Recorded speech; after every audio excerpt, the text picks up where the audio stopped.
Module 3, New Orleans, Part 1, pages 1 through 14.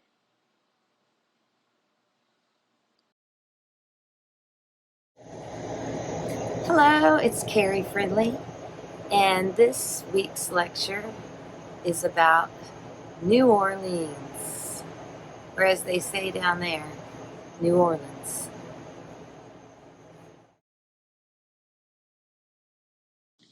Most people think about Mardi Gras when you think about New Orleans. And here is an old picture from 1905 of some locals getting ready to participate in Mardi Gras. Let's talk about the growth and decline of New Orleans. We saw in the previous module how the musical and cultural developments, which would ultimately influence jazz, developed in a variety of settings throughout the New World. However, jazz came fully into being at the dawn of the 20th century in the city of New Orleans, Louisiana. The city's title as the birthplace of jazz is rightly deserved. The social climate of New Orleans was a rich melting pot of African American, European, and Latin American culture, allowing for the coalescing of jazz. But ethnic diversity was only one factor which contributed to the birth of this new music.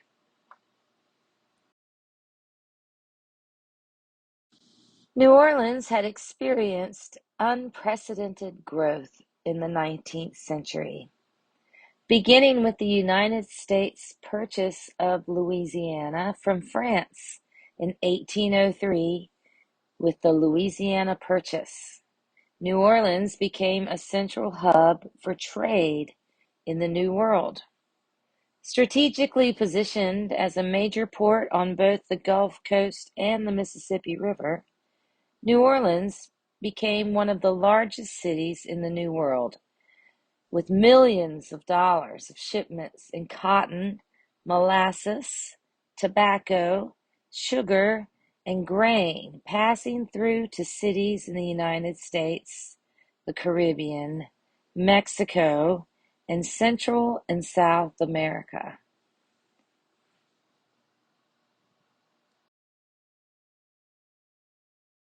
The invention of the steamboat in 1812 began an economic boom for New Orleans, which would continue until the end of the Civil War. The ties between this new form of transportation and the birthplace of jazz are so tightly intertwined that the first steamboat was called the New Orleans. Following the Civil War, however, the once great port city fell rapidly into decline. Several factors accounted for this, but perhaps the most devastating was the completion of the Transcontinental Railroad in May of 1869. Faster and more expansive in reach, this new gateway connected east and west coasts of the United States, rendering the once mighty steamboat a lethargic dinosaur languidly gliding down the Mississippi River.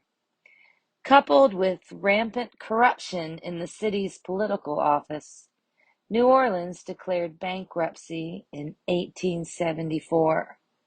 The effects of the following recession were compounded by a yellow fever epidemic 4 years later. African Americans in New Orleans. Life for African Americans living in New Orleans was especially difficult in the late 19th century. The average life expectancy for an African American in the city in 1880 was a mere 36 years, and there was an infant mortality rate of 45%. The city's lack of a modern sewage system until 1892 especially impacted the African American population, who were often relegated to parts of the city with the highest humidity and lowest elevation, sometimes below sea level, contributing to highly unsanitary living conditions. However, African American culture was allowed to flourish in a post-Civil War New Orleans, which was highly atypical of the Reconstruction period in the southern United States. While the public gatherings at Congo Square occurred with less frequency in the 1870s and 1880s, they were replaced by a new musical trend, the brass band. Following the Civil War, many musicians who had played brass instruments and drums in combat to provide signals on the battlefield during the Civil War began to form brass bands throughout the United States. One ensemble in particular, the Excelsior Brass Band, became extremely popular in New Orleans during this time. While no recordings exist of the late 19th century of the early New Orleans brass bands, several brass bands preserve the sound and musical traditions of these earliest jazz ensembles.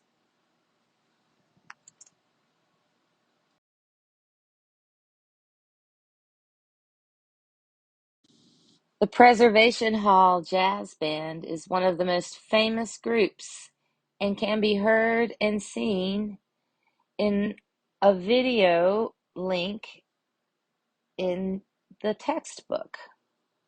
In the video, they perform the New Orleans classic Tailgate Ramble. Be sure to listen to the Preservation Hall Jazz Band by clicking on the link in your textbook. Many New Orleans jazz musicians received their earliest musical experiences and training through participation in these ensembles. In contrast to the gatherings at Congo Square, however, these brass bands did not exclusively perform African American music, but a myriad of various genres. A considerable part of the ensemble's repertoire actually consisted of dances based in the traditions of European immigrants of German, Italian, Polska, Scottish-Irish, and English descent, including quadrilles, polkas, mazurkas, and two-steps. The commingling of European and African musical elements was not uncommon in New Orleans, and many African American musicians made a living day to day performing music spanning multiple nationalities and ethnicities.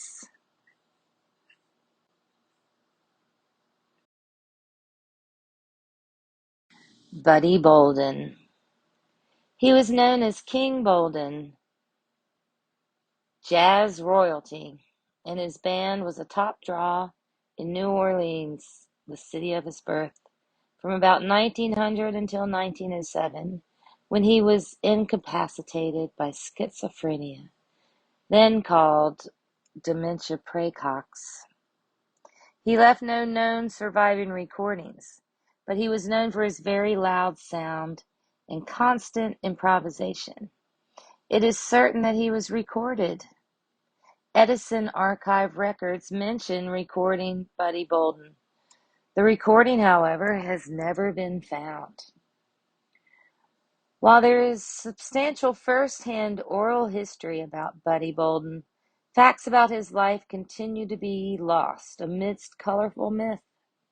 Stories about his being a barber by trade or that he published a scandal sheet called The Cricket have been repeated in print despite being debunked decades earlier. Reputedly, his father was a teamster. Bolden suffered with an episode of acute alcoholic psychosis in 1907 at the age of 30.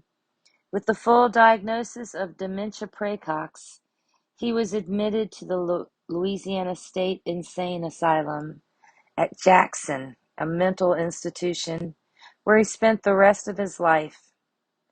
Bolden was buried in an unmarked grave in Holt Cemetery, a pauper's graveyard in New Orleans. In 1998, a monument to Bolden was erected in Holt Cemetery, but his exact gravesite remains unknown.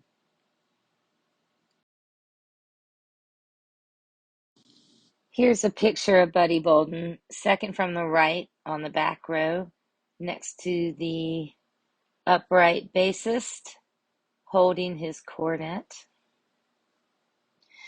Buddy Bolden's music at the end of the 19th century provided a new voice for New Orleans music. Considered by most historians and musicologists to be the first jazz musician, Bolden's life is shrouded in mystery. The only article written about Bolden during his lifetime was a brief description in a New Orleans newspaper about the musician's physical assault on his mother-in-law. No recordings of Bolden's music exist, and his career was extremely brief, lasting from the closing years of the 19th century to 1907, when Bolden was admitted to the Louisiana State Asylum, where he would reside until his death in 1931. Bolden was extremely influential on both contemporary and future New Orleans jazz musicians, setting the tone for what would become jazz music at the dawn of the 20th century. Bolden was the first musician to combine various musical styles, including the New Orleans brass band tradition, ragtime, and the blues. The latter two styles were especially integral to his sound, as Bolden made the unprecedented musical decision to fuse the syncopated rhythms of ragtime with the dissonance-drenched pathos of the blues to create jazz. With his unique approach to playing cornet, a small brass instrument similar to the trumpet, Bolden became the catalyst for jazz at the end of the 19th century. Bolden received very little formal training on his instrument. Indeed, Louis Armstrong would later state, "I don't think he really knew how to blow his horn right." Yet as Bolden's resistance to the status quo that forever immortalized him as the first jazz musician. Bolden wore his disassociation with normalcy as a badge of pride, forging a truly distinct sound on the cornet. Legend has it that Bolden's was the world's loudest cornet player, whose sheer volume in performance was so overwhelming that he could be heard 5 miles away. Bolden's outspoken approach and ideology was symbolic of a foundational element of jazz, which throughout its history and to this day is based around the power of the individual's interpretation of a musical work. Bolden rebelled against the musical norms of turn-of-the-century New Orleans through his free combination of various musical styles and his aggressive style of cornet performance. As early as 1902, Bolden's composition, Buddy Bolden's Blues, had become a popular song. While no recordings by Bolden exist, the eyewitness accounts of Bolden's performance of this piece are surprising in their consistency. Jelly Roll Morton, who later recorded Bolden's piece, noted how the melody to the song was later used for a blues tune known as the St. Louis Tickle. Different artists who claim to have heard Bolden perform this piece have very similar lyrics with the refrain, "Take him away." as a coded reference to police brutality towards African American youth in New Orleans.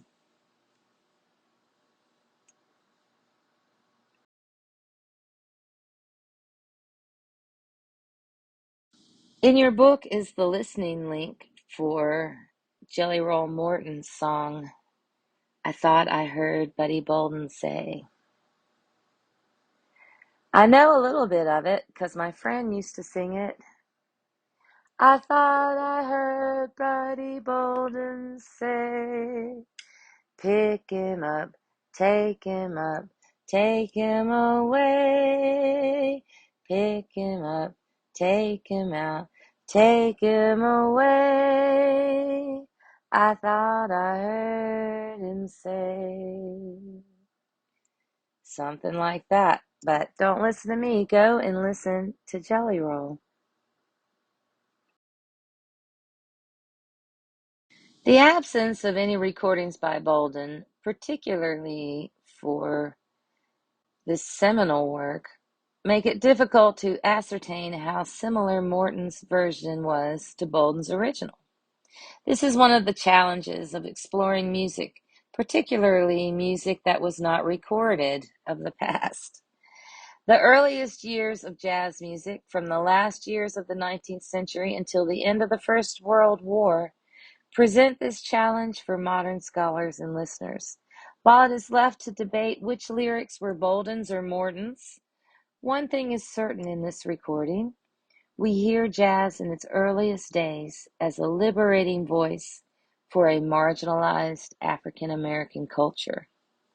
Likewise, Bolden represented the voice of an African American trying to escape the poverty and oppression of a post-Reconstruction South. Despite his short and tormented life, Bolden lives on forever in the canon of American music, his musical legacy preserved in recordings by musicians who performed with him at the turn of the century, such as cornetist William Bunk Johnson, who recreated Bolden's sound in recordings and performances through the 1940s. As well as the young musicians who emulated and admired Bolden growing up in New Orleans. One can hear William Bunk Johnson's raucous emulation of Bolden's sound in his 1944 recording of Midnight Blues. It is important to note that this recording was made almost a half century after the birth of jazz. However, it is the closest we can come to hearing what Bolden and the early jazz bands would have sounded like.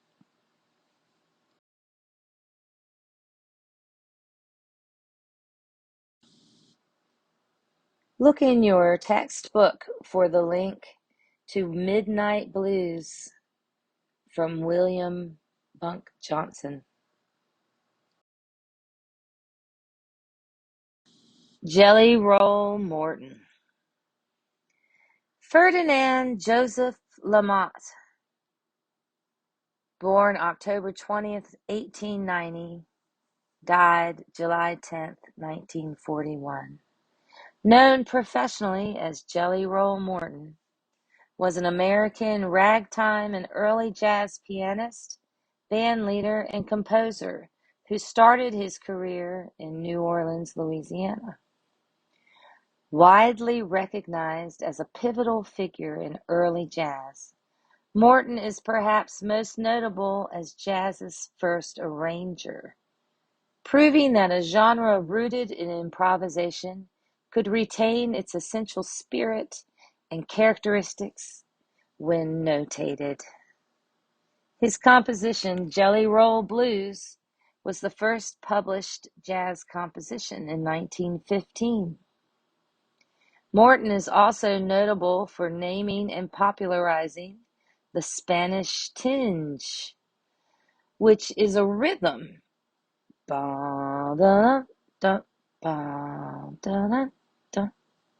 And for writing such standards as King Porter Stomp, Wolverine Blues, Black Bottom Stomp, and I thought I heard Buddy Bolden say.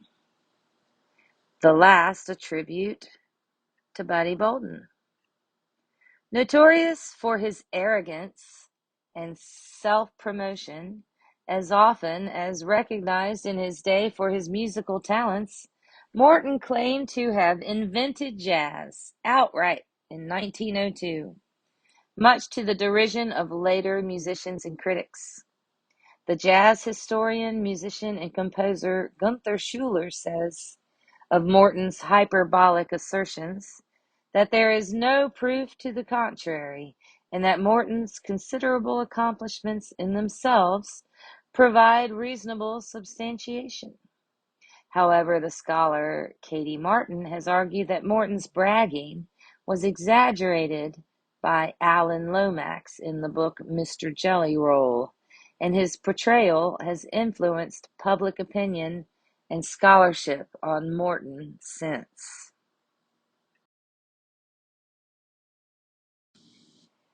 Buddy Bolden's life is shrouded in mystery, largely due to a lack of primary anecdotal evidence.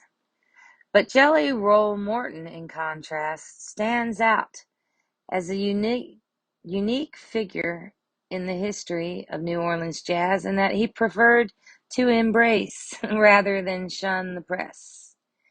Atypical of the first generation of jazz musicians, Morton relished every opportunity to discuss his life, his career, and how it both paralleled and, in his own words, often provided the catalyst for the development of jazz. Morton's statements, however, were often fabricated, as the musician had an ulterior motive in establishing himself as a larger-than-life jazz icon. Jelly Roll made fantastic assertions, most notably that he created jazz. Indeed, his 1938 letter to Downbeat, a prominent jazz publication, was signed by Morton with the signature, Jelly Roll Morton, originator of jazz and stomps. Victor Artist, world's greatest hot tune writer. In spite of his false self-fashioning, Morton was in fact a significant figure in the early years of jazz. Jelly Roll was an innovator, breaking new ground as an artist. One of the first jazz musicians to leave New Orleans, Morton spread the sounds of the Big Easy through his nationwide travels, performing in Memphis, New York, Chicago, St. Louis, Detroit, Tulsa, and Houston, just to name a few major cities. If Jelly Roll was not the inventor of jazz, he certainly may have been one of the first musicians to introduce the new genre to hundreds, perhaps even thousands of Americans outside of New Orleans. But Morton's contributions to jazz did not stop here. More significantly, he made the first racially integrated jazz recording in 1923 with the New Orleans Rhythm Kings. His contributions musically were equally important. Morton created a prolific body of over 100 recordings and piano rolls in his lifetime. Morton's composition, King Porter Stomp, would become one of the most popular songs of the 1930s. Even when jazz transitioned from the New Orleans sound to the swing sound of the big band era, which is coming up later, the stomping and raggedy rhythms of bluesy tinges of Morton's composition persisted. Be sure to listen to the King Porter Stomp as it was recorded in the first way by Jelly Roll Morton, and then later when it was re-recorded in the 30s by the Benny Goodman Orchestra. Lastly, Jelly Roll constantly pushed the envelope of what was possible in the New Orleans idiom. His knack for experimenting musically while maintaining the traditions of his native city is especially apparent in much of his music, notably his 1926 recording of Sidewalk Blues with his popular band, the Red Hot Peppers. On this track, Morton opens with a 10-bar roll call introduction, evocative of the opening of a second-line New Orleans march, where musicians and elaborately dressed dancers march in a jubilant parade. This is an important part of Morton's heritage, as he no doubt observed and participated in numerous second-line marches during his time in New Orleans. These parades were, as the famous New Orleans brass band's song states, nothing but a party. Exuding an energetic and euphoric atmosphere, Jelly Roll preserves the party-like atmosphere with a unique approach to the song's musical form. After opening with a 10-bar introduction, Morton combines the 12-bar structure of the blues with various instrumental interludes featuring different soloists, sometimes over the blues forms, sometimes only for 4 measures of music.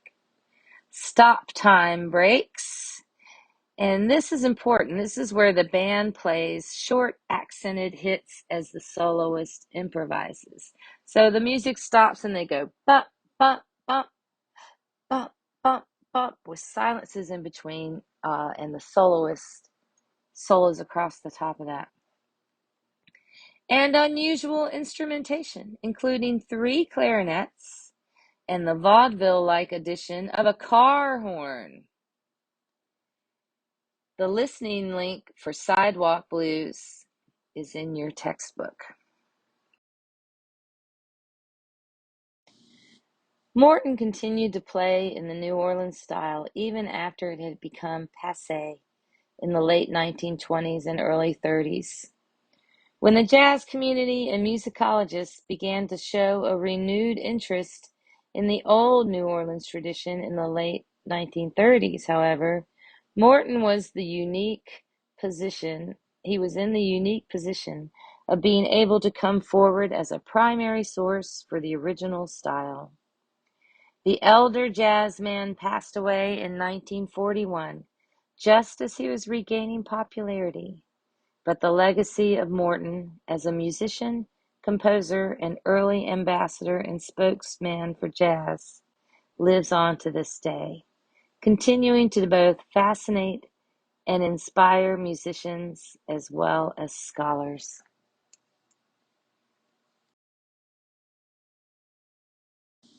Louis Armstrong, born August 4th, 1901, died July 6th, 1971, nicknamed Satchmo or Pops.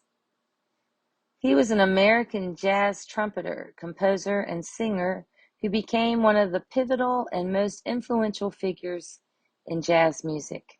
His career spanned from the 1920s to the 1960s, covering many different eras of jazz.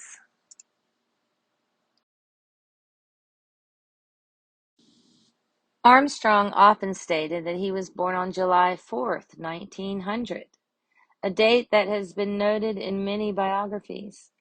Although he died in 1971, it was not until the mid-1980s that his true birth date of August 4th, 1901, was discovered by researcher Tad Jones through the examination of baptismal records. Armstrong was born into a poor family in New Orleans, Louisiana, and was the grandson of slaves. He spent his youth in poverty in a rough neighborhood known as the Battlefield, which was part of the Storyville legal prostitution district. His father, William Armstrong, abandoned the family when Louis was an infant and took up with another woman. His mother, Mary Mayanne Albert, then left Louis and his younger sister, Beatrice Armstrong Collins, in the care of his grandmother, Josephine Armstrong, and at times his uncle Isaac. At 5, he moved back to live with his mother and her relatives and only saw his father in parades. He attended the Fisk School for Boys, where he most likely had early exposure to music. He brought in some money as a paper boy and also by finding discarded food and selling it to restaurants. But it was not enough to keep his mother from prostitution. He hung out in dance halls close to home, where he observed everything from licentious dancing to the quadrille, which is a European dance. For extra money, he also hauled coal to Storyville and listened to the bands playing in the brothels and dance halls, especially Pete Lala's, where Joe King Oliver performed, as well as other famous musicians who would drop in to jam.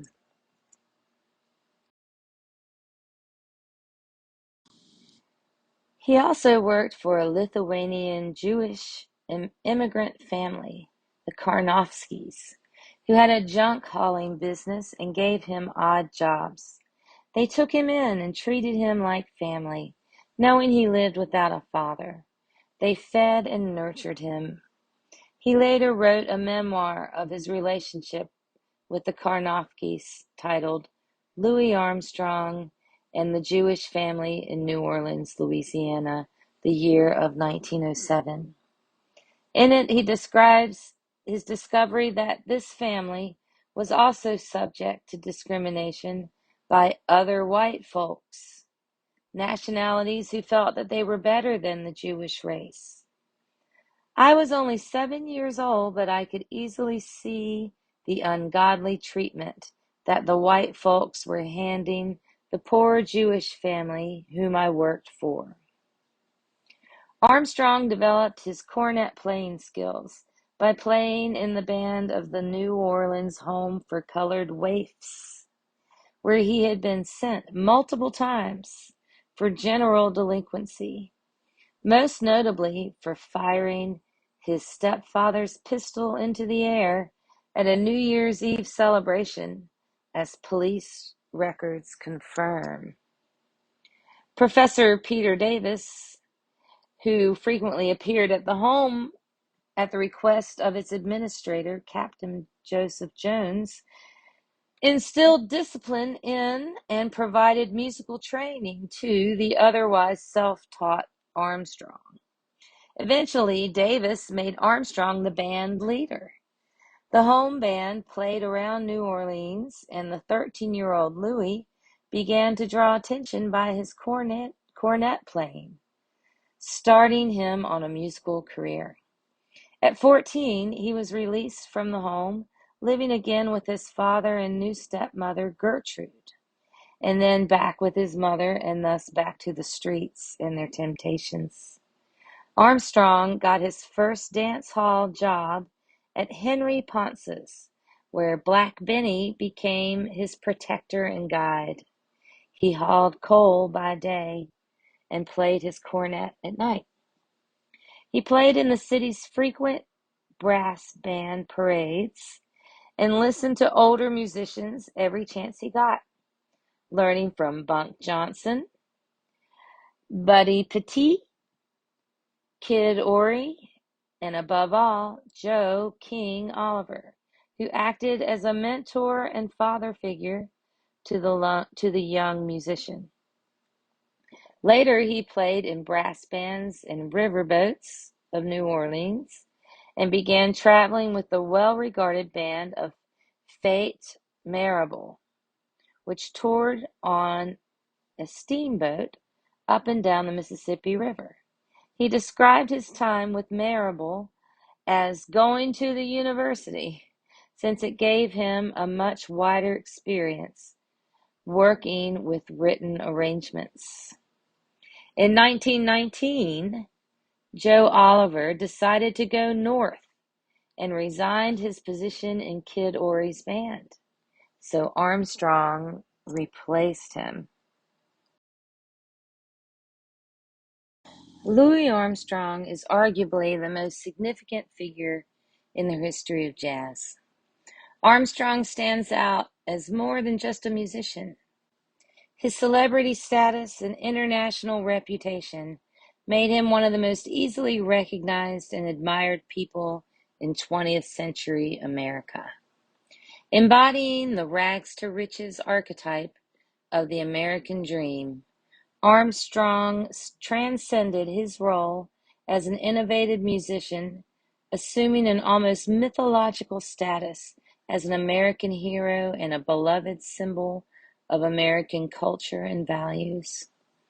Armstrong embraced this image wholeheartedly, proudly listing his birthday as July 4th, 1900, even though it was, in fact, August 4th, 1901. Like Bolden and Morton, Armstrong showed no hesitancy in creating a public image for himself as a true American hero.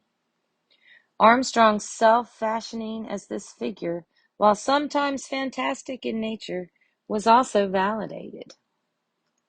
Armstrong's early life was a bleak picture of family dysfunction and difficult living.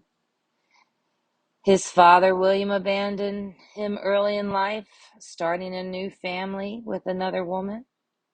And his mother, Mayanne, also abandoned Louis, a teenage mother. She gave birth to him when she was just 15 years of age and left him with her grandmother, Josephine. Armstrong would not be reconnected with his mother until he was 5. And things hardly improved, living in a time in society where there were few opportunities for a single mother to make a living. Mayanne was forced to work as a prostitute. Her resultant absence created a childhood for Louis where constancy seemed the exception rather than the norm. A few years later, Louis entered the workforce selling coal to prostitutes. Surrounded by vice, Armstrong's future seemed doomed. If it hadn't been for one life-changing event, his eventual status as an American hero might have never come to fruition. On January 1st, 1913, Armstrong was arrested for shooting 6 blanks into the air and received an 18-month sentence in a home for at-risk youth. The Colored Home for Waifs is what it was called. Fortunately, this home had a robust music program, providing Lewis the opportunity to discover his musical abilities. While at the home, he learned a multitude of instruments, including tambourine, alto horn, and bugle, before he finally settled on the instrument that would shape his career, the cornet. By the end of the First World War, Armstrong was regularly employed as a musician, playing alongside some of the finest musicians in New Orleans. Armstrong's success in the port city, however, was only the beginning of something much bigger. Louis Armstrong, the move to Chicago. Here we see Louis Armstrong and his mentor, Joe King Oliver. Louis Armstrong's increasing success in New Orleans was due to a larger social event, one that would ultimately shape the legendary musician's career. By the end of the First World War, many African Americans had relocated to the northern cities of the United States, largely to escape the white-imposed violence and segregation of the South and to find better-paying jobs.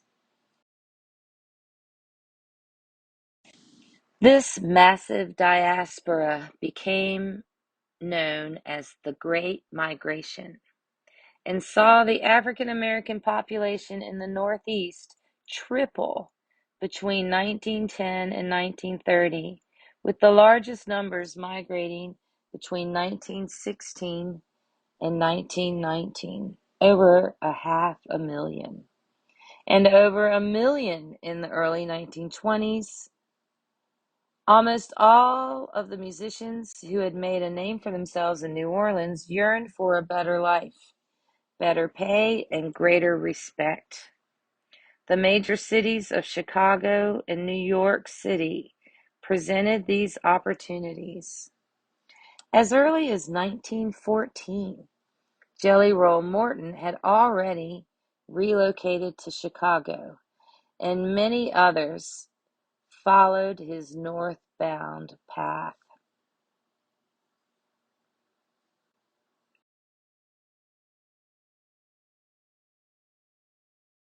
One such musician was the greatly admired New Orleans cornetist Joe King Oliver, who had secured one of the top-paying gigs in Chicago at Lincoln Gardens.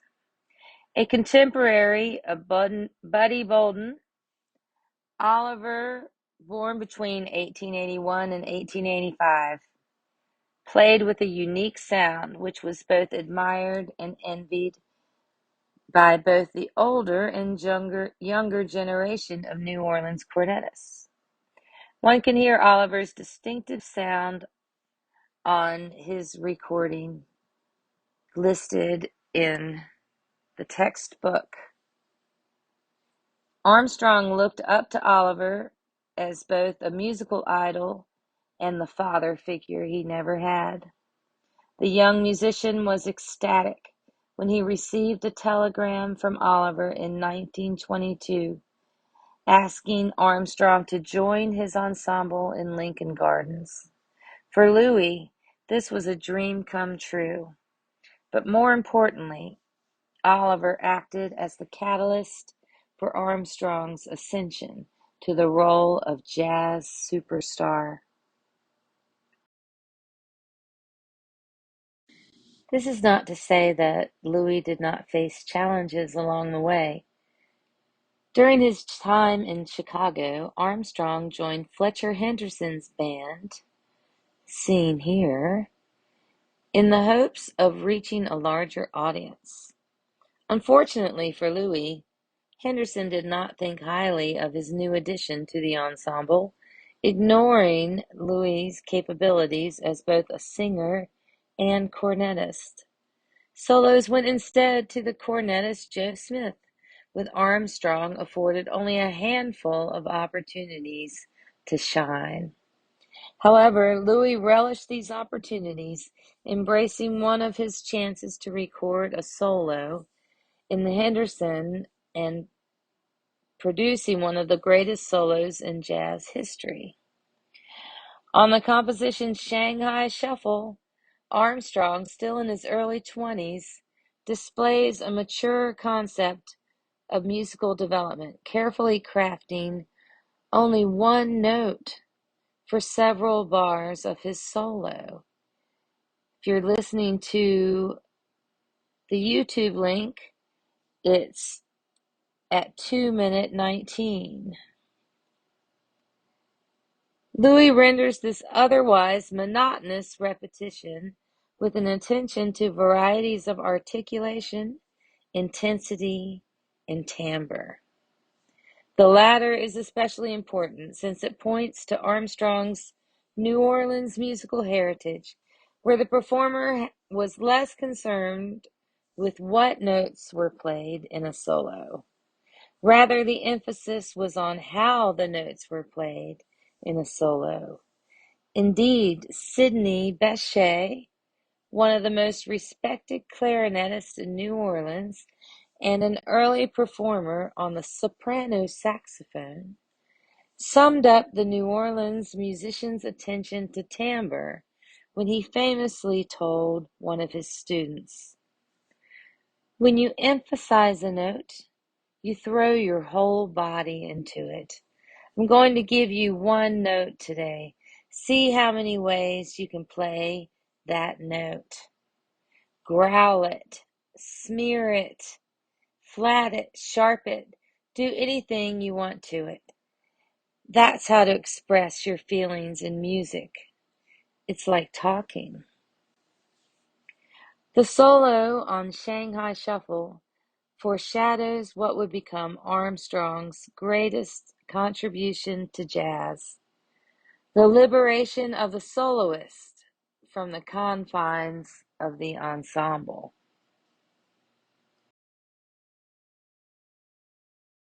Louis Armstrong as an innovator.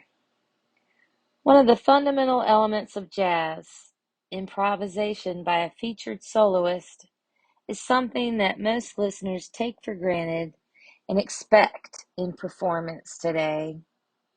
In the 1920s, however, this was still a radical notion, as the New Orleans style did not feature the soloist as an individual, but one voice in a collective whole. You may recall from Module 2 the influence of African music on jazz, notably the presence of polyrhythm. The concept of many rhythms performed simultaneously by an ensemble transferred into the New Orleans style of jazz, where multiple musicians not only played various rhythms at the same time, but also melodies. The concurrent performance of distinct melodic ideas by several musicians is described in music as polyphony. And this collective approach to creating music, polyphony is a Latin word literally translated as many voices, dictated the approach taken by soloists in the New Orleans tradition. At first, it may seem that three musicians, each playing distinct melodic ideas simultaneously, would result in a sort of musical anarchy. The New Orleans musicians, however, had a system established where certain instruments fulfilled certain melodic roles. The trombone performs slower, moving melodies in the lower register, often incorporating a glissando to slide from one pitch. Bo. The following link in the text showcases this instrument's role, demonstrating its expanding and contracting slide, which separates the trombone from its related brass instruments, the trumpet and the cornet.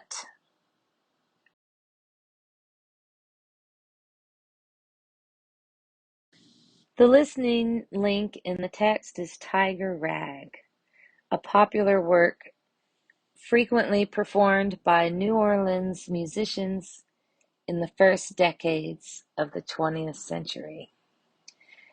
The performer in the recording, Kid Ory, was one of the first generation New Orleans musicians who frequently collaborated with Armstrong and who would continue performing into the second half of the 20th century, preserving the New Orleans tailgate tradition of trombone performance.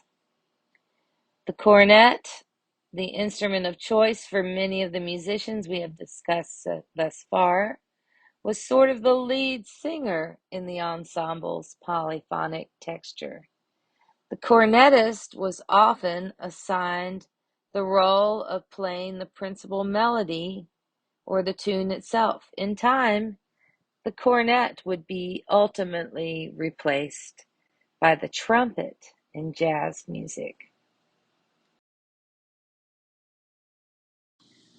On the left is the cornet, and on the right is the trumpet. The cornet is a little smaller and has a more mellow tone.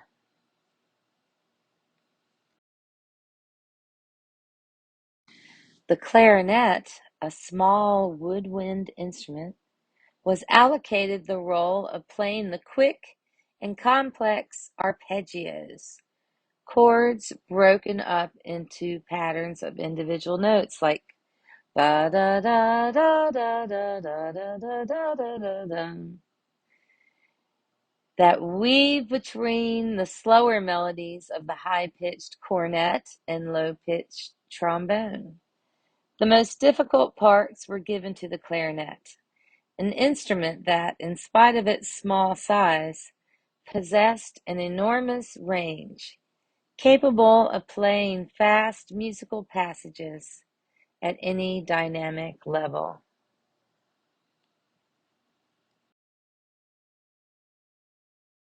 These three melodic instruments, weaving a frenzied yet controlled tapestry of polyphonic excitement, were propelled forward rhythmically by a combination of either the tuba, a large brass instrument occupying the lowest register of the ensemble, drum set, a combination of a snare drum, bass drum, and various cymbals, wood blocks, and other percussion instruments, or piano, like a well-oiled and carefully coordinated machine. Each musician understood their function within the larger group and never stepped out too far of their role in supporting the ensemble's overall sound. There's a video in your textbook from the Lincoln Center Jazz Academy that talks about the collective improvisation that they used in New Orleans. But this changed with Armstrong. While he was not the first jazz musician to perform outside of the polyphonic setting, Louis broke new ground as the featured soloist within his ensemble. The evolution from the New Orleans sound to a more modern and refined style was a gradual one. During his time in both the Henderson and Oliver Band, Louis slowly but surely developed a confident approach as a soloist, so much that in the latter ensemble he often overshadowed his elder with solos that possessed more rhythmic ingenuity, superior harmonic direction, smoother pacing, and ultimately more memorable and interesting melodic lines, the goal of every great improviser.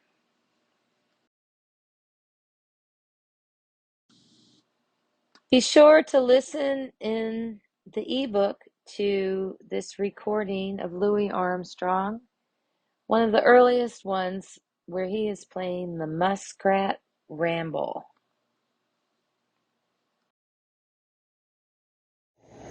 Thanks for listening, everybody.